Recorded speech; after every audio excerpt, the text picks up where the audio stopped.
Hi everyone, welcome to PWIT JAM and CSIR NET. आप सभी लोगों का बहुत बहुत स्वागत किया जाता है PW के इस ऑफिशियल लर्निंग प्लेटफॉर्म पर। मेरा नाम है केशव गिलोत्रा। चलिए शुरू करते हैं। आज हम यहाँ पर heart and soul of real analysis, जिसके ऊपर हम क्या बात करेंगे, यहाँ पर आज हम सीक्वेंस ऑफ रियल नंबर के ऊपर आज की क्लास आज हम आप सभी के साथ यहाँ पर डिलीवर करेंगे। सीक्वेंस ऑफ रियल नंबर के इस बेहतरीन क्वालिटी कंटेंट को जो है हम लोग यहाँ पर स्टार्ट कर रहे होंगे। चलिए अब आज की क्लास को हम यहाँ पर देख लेते हैं कि आज की क्लास में हम लोग क्या क्या टॉपिक्स कवर अप करने वाले हैं।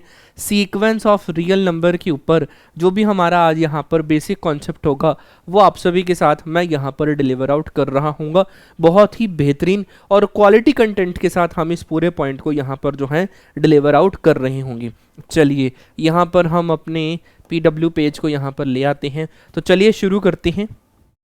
अगर मैं आप लोगों को इसको प्रॉपर पूरा लिखूं तो ये क्या होता है, सीक्वेंस ऑफ रियल नंबर। आप लोगों के पास आज के चैप्टर की हम शुरुआत करने वाले हैं, that is the heart and soul of the real analysis. यहाँ से आप लोगों के बहुत ही बेहतरीन तरीके से क्वेश्चन बनते हैं। ये टॉपिक किन किन स्टूडेंट के लिए इंपॉर्टेंट रहने वाला है, ये टॉपिक जो है, चाहे आप लोग जैम एग्ज़ाम की प्रिपरेशन कर रहे हो, चाहे आप लोग CSIR नेट एग्ज़ाम की प्रिपरेशन कर रहे हो, चाहे आप लोग गेट मैथमेटिक्स एग्ज़ाम की प्रिपरेशन कर रहे हो, चाहे आप लोग CUET PG MSc मैथमेटिक्स के एंट्रेंस एग्ज़ाम की प्रिपरेशन कर रहे हो, या कोई भी MSc मैथ्स एंट्रेंस एग्ज़ाम का अगर आप लोगों का कोई भी टारगेट है स्टेट यूनिवर्सिटी का MSc मैथ्स के एंट्रेंस एग्ज़ाम के बारे में, अगर आप लोग प्रिपेयर कर रहे हैं और आप लोगों के साथ रियल एनालिसिस का ये टॉपिक आप लोगों को आना ही चाहिए, क्योंकि यहाँ से क्वेश्चन हर एग्ज़ाम में पूछ लिए जाते हैं। हर एग्ज़ाम में यहाँ से क्वेश्चन पूछ लिए जाते हैं बहुत ही बेहतरीन तरीके से। रिकॉर्डिंग हो रही है? हाँ बिल्कुल हो रही है।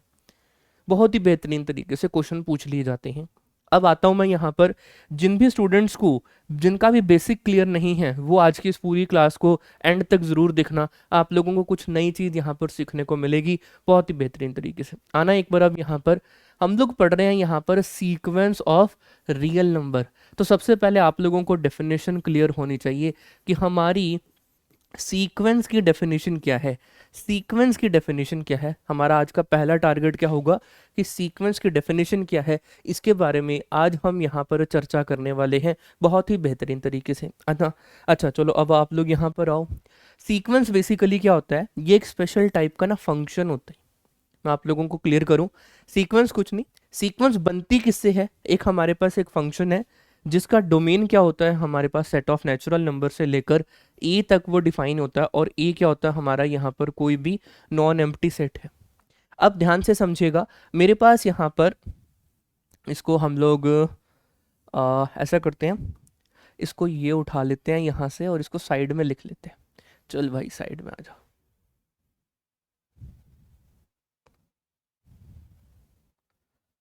है ना। अब ठीक है आप लोगों के लिए। अब अगर मैं आप लोगों को बोलूं कि मेरे पास यहाँ पर ये क्या है, डोमेन स्पेस है जो है सेट ऑफ नेचुरल नंबर, और ये क्या है, को डोमेन स्पेस है जो मेरे पास कोई भी ए सेट है which are non empty set है। तो यहाँ से लेकर एक मेरे पास एक फंक्शन है, एफ फंक्शन है, जो वो डिफाइन क्या करता है कि अगर मैं यहाँ पर एफ ऑफ एन डिफाइन करूँ तो मुझे क्या मिले, यहाँ पर ए एन मिले for all N belongs to set of natural number. ध्यान से समझिएगा एक एक बात को। क्या कह रहा है वो कि अगर मैं डोमेन के हर एक एलिमेंट के ऊपर फंक्शन अप्लाई करूं तो वो मेरे पास कहाँ जाए, ये मेरे पास जो एन होगा ये कहाँ का एलिमेंट होगा, हमारे पास कोडोमेन का एलिमेंट होगा। कोडोमेन के एलिमेंट को हम लोग उसके उस कोडोमेन के एलिमेंट जो आएंगे उनको हम लोग अरेंज कर पाएं in the set of natural number के अकॉर्डिंग। हम इसे अगर अरेंज कर पाते हैं तो उसे हम लोग क्या बोलते हैं, यहाँ पर सीक्वेंस बोलते हैं, है ना। मैं फिर से क्लियर कर देता हूँ आप लोगों को यहाँ पर। तो आप लोगों के पास जो बेसिक डेफिनेशन ऑफ सीक्वेंस आती है, तो हमारे पास है यहाँ पर अ फंक्शन, आप लोग इसको प्रॉपर लिखिएगा यहाँ पर, a function from set of natural number to A which are non empty set, which are non empty set, it's define as, ध्यान से देखिएगा कि मैंने इसको क्या बोला यहाँ पर, इस define as, that is f of n which is equal to the a n for all n belongs to the set of natural number। मतलब डोमेन से जब जब मैंने सेट ऑफ नेचुरल नंबर को लिया है तो मैंने उसके फंक्शंस को हम लोगों ने सेट ऑफ नेचुरल नंबर के अरेंजमेंट के अकॉर्डिंग यहाँ पर लिख लिया है। किसके अकॉर्डिंग लिख लिया है? सेट ऑफ नेचुरल नंबर के अरेंजमेंट के अकॉर्डिंग। उदाहरण के तौर पे अगर मैं आप लोगों को यहाँ पर बोलूँ that is f of n which is equal to the suppose that this is equal to the n, मैंने ऐसा यहाँ पर डिफाइन करा। तो मेरे पास यहाँ पर डोमेन स्पेस क्या है, ध्यान से समझिएगा, आप लोगों को सीक्वेंस अब यहाँ पर बनने वाली है। तो हमारे पास ये डोमेन स्पेस क्या है, यहाँ पर f है ना, ये मैपिंग है। डोमेन स्पेस क्या है हमारे पास, डोमेन क्या है हमारे पास यहाँ पर सेट ऑफ नेचुरल नंबर, और यहाँ पर ये क्या कोई भी a है वो नॉन एम्प्टी सेट यहाँ पर मेरे पास अवेलेबल है ना, नॉन एम्प्टी सेट मेरे पास यहाँ पर ये अवेलेबल है। मैंने क्या करना है, यहाँ पर ये 1 है, ये 2 है, ये 3 है, ये 4 है, ये 5 एंड सो ऑन। जैसे ही मैंने यहाँ पर f ऑफ 1 डालूंगा तो मेरे पास ये वैल्यू यहाँ पर क्या बनेगी, 1 बनेगी, और 1 को मैं लिख सकता हूँ यहाँ पर f ऑफ 1 की वैल्यू है ये, हाँ या ना।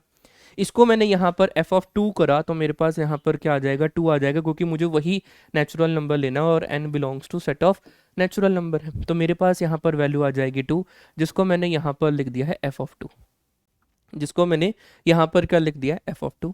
सिमिलरली जब मैंने f ऑफ 3 करा तो मेरे पास यहाँ पर 3 आएगा which are equal to the f of 3 and so on. ये क्या हो जाएगा हमारे पास 4 which are equal to the f of 4 के तौर पर हम इसे बोलेंगे एंड सो ऑन। अगर मेरे पास यहाँ पर n है तो ये क्या हो जाएगा मेरे पास n which are equal to the f of n के तौर पर हम इस पूरे सिनेरियो को यहाँ पर अरेंजमेंट यहाँ पर हम लोग कर रहे थे, हाँ या ना, कर रहे थे ना, बहुत ही बेहतरीन तरीके से। ये जो मेरे पास यहाँ पर एक्सप्रेशन आया है, कौन सा एक्सप्रेशन आया है, ये वाला expression, that is f of 1, ये f ऑफ 2, ये हो जाएगा f ऑफ 3, ये हो जाएगा f of 4 and so on, f of n and so on. इस कोडोमेन के हर एक एलिमेंट को अगर मैं लेबल्ड कर दूं according to set of natural number, कि इसका मैंने लेबल्ड कर दिया ये मेरा a1 है, इसको मैंने लेबल्ड कर दिया ये मेरा a2 है, इसको मैंने लेबल्ड कर दिया ये a3 है, इसको मैंने लेबल्ड कर दिया a4 है एंड सो ऑन, इसको मैंने लेबल्ड कर दिया यहाँ पर an के तौर पर। किस तरीके से लिख दिया, an। तो मेरे पास ये जो फंक्शन यहाँ पर बनेगा that is f of n is equal to an for all n belongs to set of natural number. मेरे पास जब यहाँ पर आएगी तो एक ऐसा फंक्शन बन जाएगा जो सीक्वेंस को डिफाइन करता है, जो सीक्वेंस को डिफाइन करता है। चलो आगे बढ़ते हैं आप सभी के साथ और इस कहानी को यहाँ पर लेते हैं। देखो मैंने ये प्रॉपर तरीके से यहाँ पर आप लोगों के लिए लिख दी है ताकि आप लोगों को कोई भी कंफ्यूजन ना होने पाए। देखो when the images are arrange in natural number और natural order of natural number, यही तो बात मैं आप लोगों को कह रहा हूं अभी तक यहाँ पर कि हमारे पास एक फंक्शन है जो सेट ऑफ नेचुरल नंबर से लेकर a पर डिफाइन है, is set to be sequence of element of a। तो मेरे पास यहाँ पर क्या हो जाएगा, ये क्या बनेगा यहाँ पर, sequence of element of a, element of a when the images are arranged in the natural order of natural number। Natural order of natural number के तौर पर हमारे पास ये जो सीक्वेंस है ये हमारे पास यहाँ पर डोनेट मतलब ये इन्फॉर्म हो रही होगी, उसको हम लोग यहाँ पर इस तरीके से बोलते हैं। क्लियर है बात यहाँ तक? अच्छा, इन अदर हैंड में अगर मैं यहाँ पर बोलूँ कि मेरे पास यहाँ पर f ऑफ फंक्शन क्या था, a से लेकर n से लेकर a तक था which are non empty set था। मैंने यहाँ पर क्या बोल दिया कि मैंने ये f ऑफ n को कुछ यहाँ पर मैंने ए एन के तौर पर डिफाइन करा, तो मेरे पास यहाँ पर वैल्यू क्या बनी, मेरे पास यहाँ पर जो इमेज आएगी this is the image function, this is the image function that is f of 1, ये हो जाएगा f ऑफ 2, यहाँ हो जाएगा f of 3 that is f of 4 and so on that is f of n and so on. ये values मेरे पास यहाँ पर अवेलेबल है, हाँ जी। तो इसको अगर मैंने यहाँ पर लेबल्ड कर दिया है, फिर से बोल रहा हूँ, ये मेरा a1 को लेबल्ड हो रहा है, ये मेरा a2 बोला जा रहा है इसको, ये मेरा यहाँ पर a3 बोला जा रहा है, ये मेरा यहाँ पर a4 बोला जा रहा है एंड सो ऑन। इसको हम लोग यहाँ पर बोल रहे हैं an एंड सो ऑन। तो इसको हम लोग क्या बोल रहे हैं यहाँ पर कि sequence of element of a is defined in arrange in the natural order of natural number is known as the sequence. और इसको हम लोग डिनोट कैसे करते हैं, तो अगर आप लोग यहाँ पर sequence is denoted bye, sequence is denoted bye, हम सीक्वेंस को किस तरीके से, किन किन नोटेशन से डिनोट करते हैं, हम सीक्वेंस को ए एन से डिनोट करते हैं, हम सीक्वेंस को यहाँ पर ए एन से डिनोट करते हैं, हम सीक्वेंस को यहाँ पर एफ एन से, स्क्रिप्ट में एफ एन से डिनोट करते हैं, हम यू एन से भी डिनोट करते हैं। तो ये इसके यहाँ पर क्या है, ये मतलब इसको हम लोग नोटेशन हम इसको यहाँ पर दे सकते हैं, हम इसे यहाँ पर क्या दे सकते हैं, नोटेशन के तौर पर हम इस पूरे सिनेरियो को यहाँ पर हम अवेलेबल करवा सकते हैं, है ना। बढ़ो आगे। तो मेरे पास यहाँ पर ये फंक्शन के तौर पे क्या हो रहा है कि मेरे पास ये जो फंक्शन था ना, सेट ऑफ नेचुरल नंबर से ए तक, तो उसके अकॉर्डिंगली जो हमारे पास यहाँ पर एक्सप्रेशन आ रहे थे, कौन कौन से एक्सप्रेशन आ रहे थे, that is F of one, F of two, F of three and so on, F of N and so on. इसी को हम लोग क्या बोलते हैं, is called sequence of element of A. इसको क्या बोलेंगे हम यहाँ पर, sequence of element of A के तौर पर हम इस पॉइंट को यहाँ पर बोल रहे होंगे। क्लियर है पॉइंट यहाँ तक। आप लोगों को मैंने अभी यहाँ पर सिर्फ और सिर्फ सीक्वेंस की एक डेफिनेशन यहाँ पर क्लियर करी है, जिसे हम लोग क्या बोलते हैं, सीक्वेंस डिफाइंड ऑन ए। अगर आप लोगों के पास ये है, ये फंक्शन है, तो ये जो सीक्वेंस यहाँ पर आ रही है, इसे हम लोग क्या बोलते हैं यहाँ पर, सीक्वेंस डिफाइंड ऑन ए। इसे हम लोग सीक्वेंस डिफाइंड ऑन ए के तौर पे भी बोलते हैं। क्लियर है यहाँ तक। बढ़ूँ आगे, पक्का। चलो जी, बढ़ते हैं आगे के ऊपर। That is a sequence of real number. अब हमारा ये सीक्वेंस ऑफ रियल नंबर हमारे पास क्या है, तो सेम वही, एक मेरे पास यहाँ पर फंक्शन है, a function which are defined as f from set of natural number to real number is called। ये जो फंक्शन यहाँ पर अवेलेबल है, इस फंक्शन से बनने वाली सीक्वेंस के जो इनके यहाँ पर इमेजेस जो यहाँ पर आ रहे होंगे, इस फंक्शन से हम लोग sequence of real number define कर सकते हैं। किस तरीके से हम यहाँ पर इसको डिफाइन कर सकते हैं, सीक्वेंस ऑफ रियल नंबर के तौर पर हम इसे यहाँ पर डिफाइन कर सकते हैं, है ना। From set of natural number to real number is known as a, from set of natural number to real number is called the sequence of real number के तौर पर हम इस बात को यहाँ पर डिनोट करते हैं। सीक्वेंस ऑफ रियल नंबर के तौर पर हम इस पूरे सिनेरियो को यहाँ पर सीक्वेंस ऑफ रियल नंबर के तौर पर हम इसे यहाँ पर डिनोट करते हैं। और फिर से वही, हमारे पास यहाँ पर ये जो ए एन और यहाँ पर ये करली ब्रैकेट ऑफ ए एन, यहाँ पर हमारे पास that is the F of N, that is the U of N. इसके अंदर हमारे पास क्या हो जाएगा, इसके अंदर हमारे पास ए एन टाइप के एलिमेंट आएंगे, जहाँ पर ये ए एन हमें कहाँ से मिलेगा, from set of natural number to real number हमारे पास डिफाइन हो रहा होगा, जहाँ पर एफ ऑफ एन की वैल्यू क्या है, यहाँ पर ए एन है। This is known as the sequence of real number, this is known as the sequence of real number. चलो आओ, अब हम इस कंसेप्ट को यहाँ पर लेते हैं। तो इसका मतलब हमारे पास सीधी सरल भाषा में बात यह है कि अगर हमारे पास एक फंक्शन यहाँ पर अवेलेबल है जो सेट ऑफ नेचुरल नंबर पर ए पर डिफाइन है, which are non empty set, और यहाँ पर हमने बोल दिया कि F of N is equal to A N है for all N belongs to set of natural number. जो मेरे पास यहाँ से ये एक्सप्रेशन आ रहा होगा, ये जो मेरे पास एक्सप्रेशन आ रहा होगा A one, A two, A three up to so on A N के तौर पर, ये जो एक्सप्रेशन है इसे हम लोग यहाँ पर क्या बोलते हैं, sequence defined on A, sequence defined on A, ये बात हम यहाँ पर बोलेंगे। और अगर मेरे पास यहाँ पर from set of natural number to real number है, from set of natural number to real number है, और F of N is equal to A N है for all N belongs to set of natural number, तो यहाँ से जो मेरे पास expression अब आएगा दैट इज ए एन, इसको जैसे मैं क्लिक करूँगा तो मेरे पास ये A one, A two, A three up to so on A N, ये पॉइंट जो आ रहे होंगे, इसको हम लोग क्या बोलेंगे यहाँ पर, सीक्वेंस डिफाइंड ऑन आर, इसको हम लोग बोलेंगे सीक्वेंस डिफाइंड ऑन आर।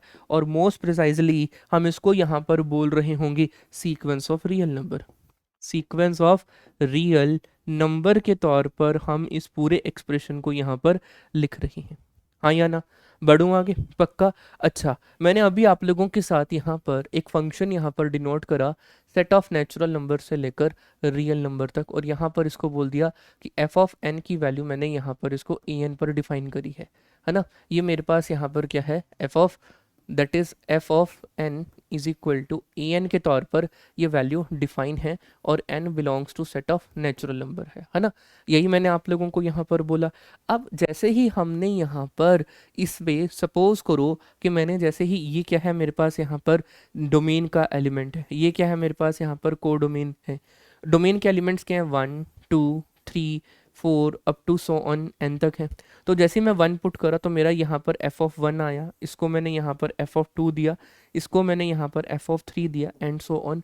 अब इसको मैंने यहाँ पर इस एक्सप्रेशन को और कॉम्प्लिकेटेड देखो, एक बार अगर मेरे पास ये एफ ऑफ 1 है तो मैंने इसको यहाँ पर इसको a1 डिनोट करा, जैसा मैंने अभी बोला।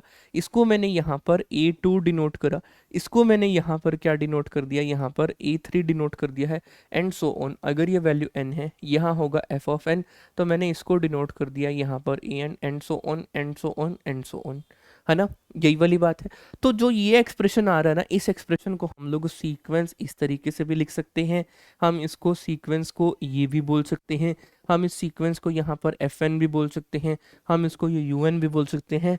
बहुत सी बुक्स में इसको बहुत से एक्सप्रेशन के नाम से इसको जोड़ा जाता है। तो मेरे पास यहाँ पर जो वैल्यू अवेलेबल हो रही है, इसको क्या बोलूँगा मैं यहाँ पर, दैट इज़ ए1, यहाँ हो जाएगा A2, A3, A4 and so on, a N and so on. मतलब इसको मैंने natural order of natural number के अकॉर्डिंग अगर मैंने यहाँ पर एलिमेंट को अरेंज कर दिया है, आर के एलिमेंट्स को अरेंज कर दिया है, तो इसका मतलब वो क्या हो जाएगा, सीक्वेंस ऑफ रियल नंबर मेरे पास यहाँ पर होगी। तो सीधी सरल भाषा में बात है, जैसे मैं इसको यहाँ पर क्लिक करूँगा तो ये क्लिक करते ही खुल जाएगा a1 a2 a3 and so on, an and so on. This expression is known as the sequence.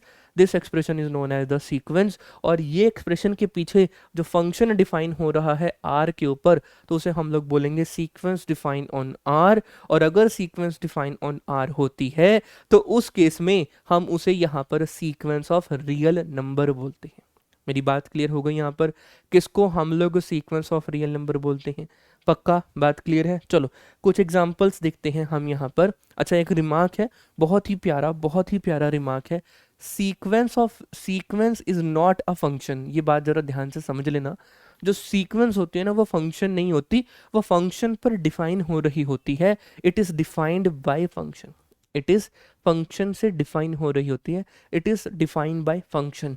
और अच्छा, कई स्टूडेंट बोलते होंगे सर सीक्वेंस क्या सेट है? तो सीक्वेंस एक सेट भी नहीं है, सीक्वेंस एक सेट भी नहीं है, इट इज एन अरेंजमेंट। ये मेरे पास सिर्फ और सिर्फ एक अरेंजमेंट है जिसको हम लोग सेट ऑफ नेचुरल नंबर के अकॉर्डिंगली अरेंज करते हैं, जिसकी इमेजेस को, जिस फंक्शन की इमेजेस को सेट ऑफ नेचुरल नंबर के अकॉर्डिंगली अरेंज करते हैं उसे हम लोग सीक्वेंस यहाँ पर हम लोग बोलते हैं। क्लियर है? ना तो ये फंक्शन है ना तो ये सेट है। बात क्लियर? चलो अभी यहाँ पर एक एग्जांपल देखते हैं। देखो बहुत सारे एग्जांपल मैंने यहाँ पर लिखे हुए हैं। ओके, तो मेरे पास अब यहाँ पर एफ ये एक्सप्रेशन यहाँ पर गिवन है। तो सीधी सरल भाषा में बात ये है, अगर आप लोगों के पास expression E N is equal to N है तो सीधी सरल भाषा में बात है कि F of N is equal to N के तौर पे वैल्यू दे रहा है। और एन कहाँ से है? क्योंकि फंक्शन कहाँ से बिलोंग कर रहा है? मेरा सेट ऑफ नेचुरल नंबर से लेकर रियल नंबर पे बिलोंग कर रहा है।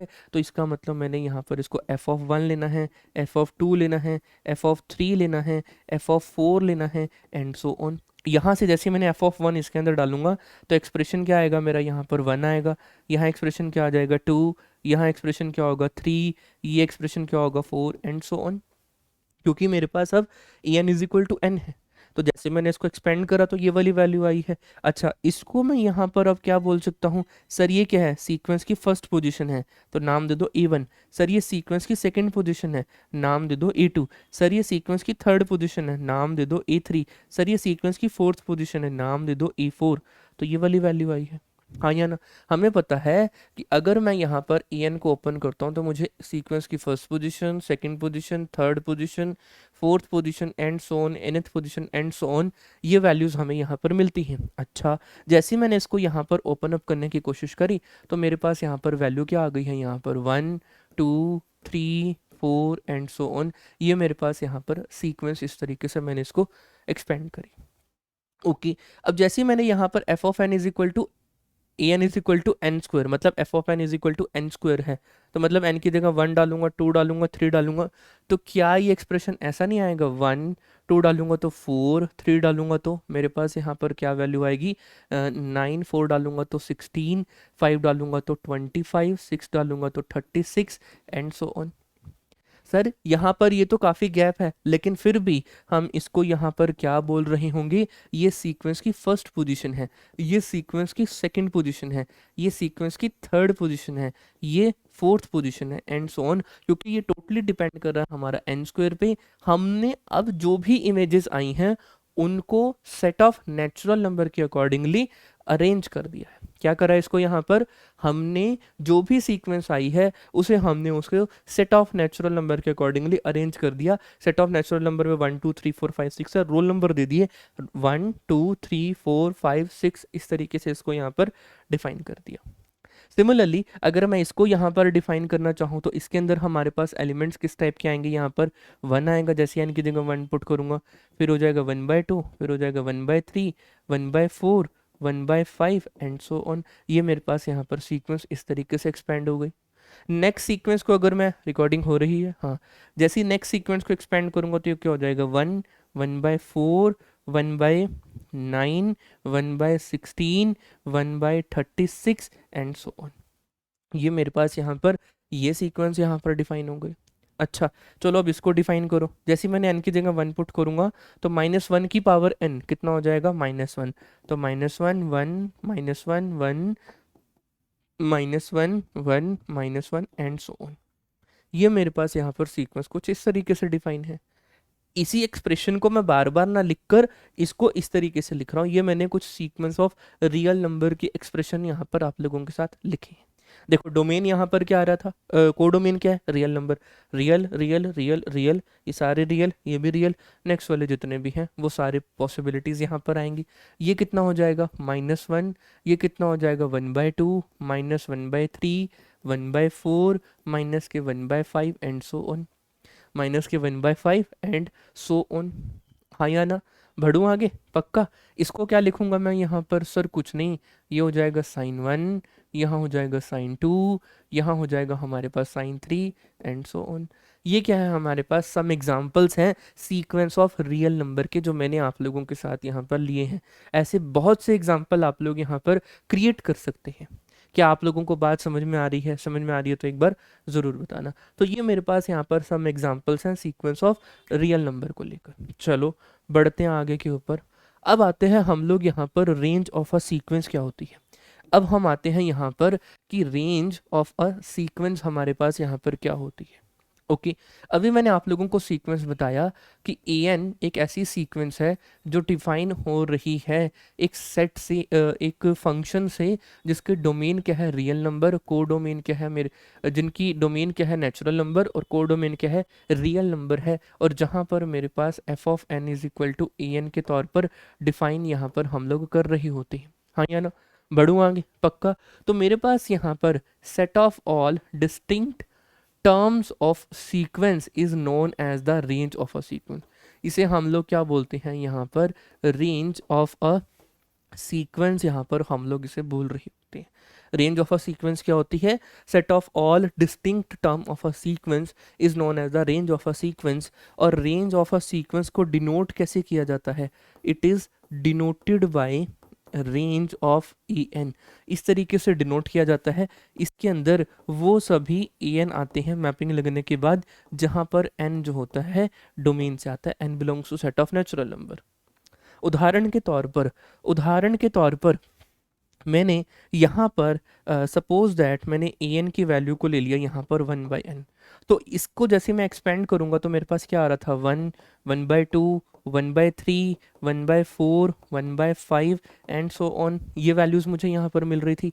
तो अगर मैं इसकी यहाँ पर रेंज ऑफ an यहाँ पर लिखना चाहूँ तो रेंज में मैंने क्या बोला? यहाँ पर set of all distinct term of sequence, sequence की सभी डिस्टिंक्ट टर्म लिखनी है। तो भाई क्या मैं इसको यहाँ पर लिख पाऊँगा? दैट इज़ मेरे पास यहाँ पर वैल्यू क्या हो गई है? इसका सेट बना के लिखना है। तो 1 1/2, 1/3, 1/4 एंड सो ऑन, क्योंकि ये सारे के सारे मेरे पास डिफरेंट आ रहे हैं, क्योंकि ये सारे के सारे क्या है मेरे पास यहाँ पर डिफरेंट आ रहे हैं। अच्छा, एक एग्जांपल और लेता हूँ मैं यहाँ पर। मैंने यहाँ पर ये an को लिखा, that is the unit place of 7 raised to power n, unit place of 7 raised to power n। कोई दिक्कत नहीं है, इसका मतलब मेरे पास यहाँ पर an की पोजीशन ये क्या थी, फर्स्ट पोजीशन, यहाँ क्या है सेकंड, ये क्या है थर्ड, ये क्या है फोर्थ पोजीशन, ये क्या है fifth position, six position and so on. ऐसी मेरे पास सीक्वेंस की पोजीशंस होती है। हाँ जी सर होती है, बिल्कुल होती है। अब जैसे ही सर हमें यहाँ पर किसका लेना है, unit place of 7 raised to power n। जैसे ही मैं अब मैं n की वैल्यू को 1 पुट करूँगा तो यूनिट प्लेस तो अभी भी 7 है। जैसे ही मैं 2 पुट करूँगा तो 49 आएगा हमारे पास यहाँ पर।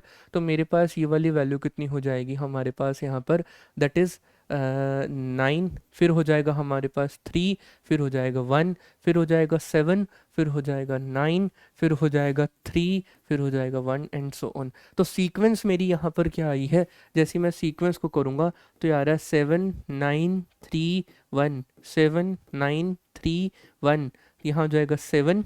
अच्छा कैलकुलेशन देख लेना, मेरा कहने का मतलब यही है 7 9 3 1 एंड सो ऑन। ये मेरे पास सीक्वेंस यहाँ पर आई है।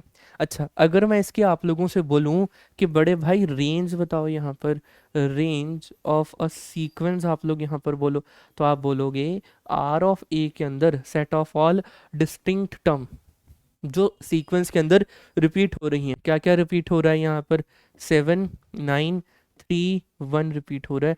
तो रेंज के अंदर ये एलिमेंट यहाँ पर आएंगे, इसकी रेंज सेट के अंदर हमारे पास ये एलिमेंट्स यहाँ पर आ रहे होंगे। क्लियर है, बढ़ूँ आगे, पक्का? किसी का कोई डाउट? रिकॉर्डिंग हो रही है? हाँ बिल्कुल हो रही है, ठीक है ना। तो ये मेरे पास यहाँ पर रेंज यहाँ पर अवेलेबल है। अच्छा, तो मेरे पास अब मैंने दो एग्जांपल लिए। यहाँ पर रेंज क्या है, यहाँ पर एक इनफाइनाइट सेट यहाँ पर अवेलेबल है। ये रेंज क्या है मेरी यहाँ पर, इनफाइनाइट। ये क्या है मेरे पास, ये रेंज जो है मेरा यहाँ पर क्या है, ये एक फाइनाइट सेट यहाँ पर अवेलेबल है।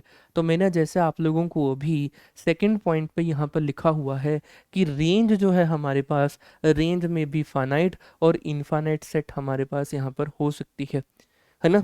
ये मेरे पास यहाँ पर फाइनाइट और इनफाइनाइट सेट यहाँ पर हमारे पास हो सकती है। क्लियर है? अच्छा, तो अब आपके पास बात आती होगी कि सर क्या रेंज सेट हमारे पास एम्प्टी सेट आएगा कभी भी? रेंज सेट क्या हमारे पास एम्प्टी सेट आएगा? नहीं, क्योंकि आपके पास कोई ना कोई सिनेरियो यहाँ पर डिफाइन होगा। ठीक है, डन। बढ़ूँ आगे, तो हमने इसको इसलिए यहाँ पर बोल दिया कि रेंज सेट में भी फाइनाइट और इनफाइनाइट पॉइंट यहाँ पर हमारे पास होते हैं। बढ़ूँ? पक्का? किसी का कोई डाउट? चलो जी आगे के ऊपर बढ़ लेते हैं। Okay, next is the cardinality of a range set के ऊपर बात करनी है। तो हमारे पास वही कार्डिनलिटी के ऊपर मैंने यहाँ पर बात कर ली कि वो फाइनाइट भी हो सकते हैं, इनफाइनाइट भी हो सकते हैं, है ना। तो जैसे मैंने यहाँ पर अभी आप लोगों को रेंज ऑफ अ सीक्वेंस के ऊपर बताया, रेंज ऑफ अ सीक्वेंस मतलब आर ऑफ ए एन के अंदर वो सभी ए एन आ रही हैं जहाँ पर N belongs to set of natural number है। N belongs to set of natural number के तौर पर हमारे पास यहाँ पर अवेलेबल है। तो हमारे पास यहाँ पर ए एन जो मेरे पास यहाँ पर अवेलेबल होगा वो क्या होगा, A1 A2 A3 up to so on a n तौर पे, क्योंकि वो मेरे पास यहाँ पर अवेलेबल है। तो रेंज सेट में भी फाइनाइट और में भी इनफाइनाइट पॉइंट मेरे पास यहाँ पर अवेलेबल हो सकते हैं। बढ़ूँ आगे, पक्का? किसी का कोई भी डाउट हो तो मेरे साथ आप लोग यहाँ पर इसको डिस्कस कर सकते हैं। क्लियर है? बढ़ूँ आगे, पक्का? अच्छा, क्योंकि मैंने यहाँ पर बोला कि n belongs to set of natural number है, तो कहीं ना कहीं हमें इसको यहाँ पर रोकना होगा, है ना। कहीं ना कहीं हमें इसे यहाँ पर रोकना होगा, इसलिए मैंने उसको यहाँ पर n के तौर पर यहाँ पर इसको लिख दिया है। तो रेंज सेट में भी फाइनाइट और इनफाइनाइट, फाइनाइट है तो हम इसको देखो यहाँ पर काउंट कर सकते हैं, तो ये काउंटेबल भी हम इसको यहाँ पर बोल सकते हैं। क्लियर है? बढ़ूँ आगे, पक्का? चलो और आगे बढ़ते हैं आप सभी के साथ यहाँ पर। That is the cardinality of a sequence. अब सीक्वेंस की कार्डिनलिटी क्या है? अच्छा, अगर मैं आप लोगों को बोलूँ यहाँ पर कि मैंने सीक्वेंस किस तरीके से डिफाइन करी है। सीक्वेंस क्या होती है सर? एक स्पेशल टाइप का फंक्शन होता है जो सेट ऑफ नेचुरल नंबर से लेकर ए पर डिफाइन होता है, विच आर नॉन एम्प्टी। अब कार्डिनलिटी ऑफ अ सीक्वेंस, तो इस सीक्वेंस की कार्डिनलिटी क्या होगी, जितने ये टोटल नंबर ऑफ फंक्शंस होंगे वही मेरे पास कार्डिनलिटी हो जाएगी। तो मेरे पास अब सीधी सीधी सरल भाषा में बात ये है कि मुझे ये निकालना पड़ेगा यहाँ पर टोटल नंबर ऑफ फंक्शंस, मुझे यहाँ पर लिखने पड़ेंगे from set of natural number to A which is equal to the cardinality of a sequence. ये मेरे पास क्या हो जाएगा, ये किसके इक्वल होगा, that is the cardi spelling cardinality of a sequence के तौर पे हम इसे बोलेंगे। तो मेरे पास टोटल नंबर ऑफ फंक्शंस क्या होते हैं, टोटल नंबर ऑफ फंक्शंस हमारे पास होते हैं कोडोमेन की पावर के अंदर cardinality of codomain raised power cardinality of domain is known as the total number of functions. आप लोगों ने मॉडर्न अलजेब्रा में भी पढ़ा होगा, क्लियर है ना। अदरवाइज आप लोगों ने सेट थ्योरी के अंदर संजय सर से पढ़ा होगा। तो मेरे पास यहाँ पर ये क्या है, हमारे पास cardinality of domain raised power cardinality of codomain, and we know that from cardinality of the set of natural number is अलिफ नॉट। और अगर मैं आप लोगों को बोलूँ कि 2 अलिफ नॉट हमारे पास क्या होता है, उसे हम लोग कंटिनम यहाँ पर बोलते हैं, है ना, ये पॉइंट है। अच्छा, तो इसका मतलब मेरे पास यहाँ पर ये वैल्यू क्या हो जाएगी, अगर मैंने यहाँ पर कार्डिनलिटी ऑफ ए बोला कि वो मेरे पास 1 है, तो ये 1 की पावर अलिफ नॉट मतलब 1 आएगा। और अगर मैंने यहाँ पर बोला कि कार्डिनलिटी जो है मेरे पास यहाँ पर ग्रेटर देन और इक्वल टू 2 है, 2 या 2 से बड़ी है, तो मिनिमम अगर मैंने यहाँ पर 2 ले लिया तो मेरे पास ये 2 की पावर अलिफ नॉट आएगी which are equal to continuum. तो मेरे पास यहाँ पर जो सीक्वेंस की कार्डिनलिटी है वो डिपेंड करती है कोडोमेन की कार्डिनलिटी के ऊपर। अगर कोडोमेन की कार्डिनलिटी 1 है तो सीक्वेंस भी एक ही आएगी, यूनिक सीक्वेंस आएगी। अदरवाइज मेरे पास uncountable of number of sequence हम लोग बना सकते हैं। कितनी अनकाउंटेबल नंबर ऑफ सीक्वेंस हम लोग यहाँ पर बना सकते हैं। क्लियर है पॉइंट यहाँ तक, किसी का कोई भी डाउट हो तो शेयर ज़रूर करना, कमेंट सेक्शन आप लोगों के पास है ही है। Next is the bounded sequence. अब बाउंडेड सीक्वेंस क्या होती है, sequence is known as bounded. हम उसे बाउंडेड कब बोलेंगे, जब उसका range of function that define a sequence, मतलब उसका जो फंक्शन की रेंज है वो मेरे पास बाउंडेड हो जाए। तो सीधी सरल भाषा में बात बोल दूं कि हमारे पास ये जो रेंज है, ये मेरे पास यहाँ पर बाउंडेड होनी चाहिए। तो हम उसे क्या बोलेंगे यहाँ पर, अगर रेंज बाउंडेड है तो इसका मतलब सीक्वेंस बाउंडेड है, हमारे पास सीक्वेंस इज बाउंडेड, हम ना। तो हमने इसको यहाँ पर क्या बोल दिया कि सीक्वेंस बाउंडेड यहाँ पर अवेलेबल। अगर रेंज बाउंडेड है तो सीक्वेंस बाउंडेड है। अब एग्जाम्पल देखते हैं, इसको अगर मैं यहाँ पर ओपन अप करूँ तो मेरे पास इसका सीक्वेंस क्या आ रही थी, 1 4 9 16 25 एंड सो ऑन, ये वैल्यू मेरे पास यहाँ पर अवेलेबल है। तो इसका मतलब इसके रेंज ऑफ सीक्वेंस मतलब set of all distinct term of sequence, distinct term लेनी है तो 1 4 9 25 36 एंड सो ऑन है, ये वाली वैल्यू है। तो अगर मैं इसको यहाँ पर ऐसा बोल दूँ कि मेरा यहाँ पर ये जो रेंज है वो 1 से लेकर ओपन इन्फिनिटी तक है, तो मैं इसको ठीक बोल रहा हूँ, हाँ या ना। इसके लिए 1 से लेकर ओपन इन्फिनिटी बोल रहा हूँ, कोई दिक्कत नहीं है। तो यहाँ पर ये रेंज सेट क्या है, अनबाउंडेड। तो मेरे पास यहाँ पर हम इसको क्या बोल देंगे, नॉट बाउंडेड। तो यहाँ पर हम इसको क्या बोल देंगे, नॉट बाउंडेड सीक्वेंस, ये बाउंडेड सीक्वेंस नहीं है। लेकिन अगर मैं 1/n के ऊपर बात करूं तो 1 1/2 1/3 1/4 अप टू सोन, ये पॉइंट है। तो मेरे पास यहाँ पर इसकी जो रेंज ऑफ अ सीक्वेंस मेरे पास यहाँ पर आएगी, जिसको हम लोग यहाँ पर आर ऑफ ए एन के तौर पे बोलेंगे, वो क्या है मेरे पास यहाँ पर, कलेक्शन ऑफ ऑल डिस्टिंक्ट। तो 1 1/2 1/3 1/4 एंड सो ऑन, ये वैल्यू है। लेकिन क्या मैं इसको ऐसा यहाँ पर बोल दूँ कि ये क्लोज्ड 1 से लेकर ओपन 0 तक है, 1 तो इंक्लूड हो रहा है ना, तो क्लोज्ड 1 से लेकर ओपन 0 तक है आर ऑफ ए एन। तो इसका मतलब ये सीक्वेंस हमारे पास क्या है, बाउंडेड सीक्वेंस है। क्लियर है, ओके। अब इसकी अगर मैं रेंज के ऊपर बात करूं तो हमारे पास यहाँ पर ये बात हमें यहाँ पर बहुत ही बेहतरीन तरीके से क्लियर है कि इसके अंदर हमारे पास जो इसकी जो रेंज सेट है वो मेरे पास क्या है, -1 और 1 के बीच में लाई करता है ना। तो ये मेरे पास -1 और 1 के बीच में लाई करता है, तो ये भी मेरे पास बाउंडेड सीक्वेंस है। और अगर मैं यहाँ पर ए एन को ले लूँ यहाँ पर -1 की पावर एन, तो इसकी रेंज सेट के अंदर हमारे पास -1 और 1 मेरे पास यहाँ पर 2 पॉइंट आएंगे। क्लियर है पॉइंट यहाँ तक? बढ़ो। अच्छा, अब इसके बारे में बात बोलो, दैट इज n+2।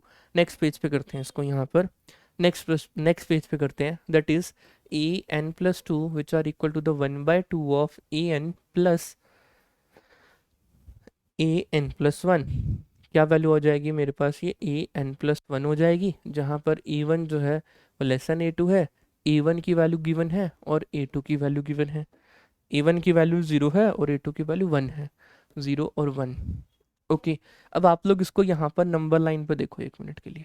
मेरे पास यहाँ पर ये a1 होगा और मैंने बोल दिया ये मेरे पास a2 है। सर आपने इसको इतना दूर दूर क्यों किया? ऑब्वियस है बेटा, इन दोनों को मीन वैल्यू ली जा रही है। तो जैसे ही अगर मैंने यहाँ पर n की वैल्यू को 1 पुट करा, तो मुझे यहाँ पर a3 मिलेगा, जो मेरे पास यहाँ पर a1 और a2 का डिवाइडेड बाय 2 होगा। तो कहीं ना कहीं मुझे ये a3 मिलेगा यहाँ पर। और जैसे ही मैंने यहाँ पर n की वैल्यू को 2 पुट करा, तो मुझे ये a4 मिलेगा, जो मेरे पास यहाँ पर a2 plus a3 divided by 2 मुझे यहाँ पर मिल रहा होगा। a2 plus a3 divided by 2, तो मुझे कहीं ना कहीं ये a4 मिलेगा। कहीं ना कहीं मेरे को यहाँ पर a5 यहाँ पर मिल रहा होगा। देख लो, जैसे ही मैंने n की वैल्यू को 3 पुट करूँगा तो मुझे a5 मिलेगा, जो मेरे पास क्या हो जाएगा a3 plus a4 divided by 2 होगा। a3 plus a4 divided by 2, तो मेरे पास कहीं ना कहीं यहाँ a5 आ रहा है। ठीक है ना? डन। कहीं ना कहीं मेरे पास यहाँ कहीं a5 की वैल्यू हमें यहाँ पर मिल पा रही है। सेम वही, जैसे मैंने n की वैल्यू को 4 पुट करते हैं, हम यहाँ पर n की वैल्यू को 4 पुट करते हैं, तो मुझे यहाँ पर a6 मिलेगा। तो ये कितना हो जाएगा a4 plus a5 divided by 2। तो मेरे पास कहीं ना कहीं ये वैल्यू a6 की वैल्यू हमें यहाँ पर मिल रही होगी। क्लियर है? तो मेरे पास कहीं ये वैल्यू ऐसे आ रही है a1 इज़ लेस देन, और यहाँ पर वैल्यू कितनी है? ये a2 है। इन सभी के बीच में मेरे पास यहाँ पर लेस देन यहाँ a3 है, फिर मेरे पास यहाँ पर लेस देन a5 है, फिर लेस देन a6 है, फिर लेस देन a4 है, एंड सो ऑन। ये वैल्यूज़ हैं, मतलब ये a1 और a2 के बीच में बाउंड हो रहा है, हैंस बाउंडेड सीक्वेंस है।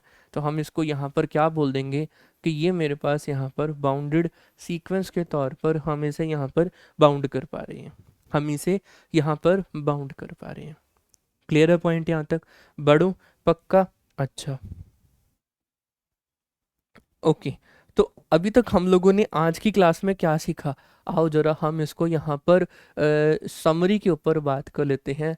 समरी ऑफ टुडेज क्लास, हम लोगों ने आज की क्लास में क्या सीखा उसके बारे में बात करते हैं। आज की क्लास में सबसे पहले हम लोगों ने सीक्वेंस की प्रॉपर डेफिनेशन समझी कि सीक्वेंस एक स्पेशल टाइप का फंक्शन होता है जो सेट ऑफ नेचुरल नंबर से लेकर ए पर डिफाइन होता है ना, which are non empty set. इसको हम बोल देते हैं कि ये A N is equal to F of N के तौर पर डिफाइन करता है for all N belongs to set of natural number.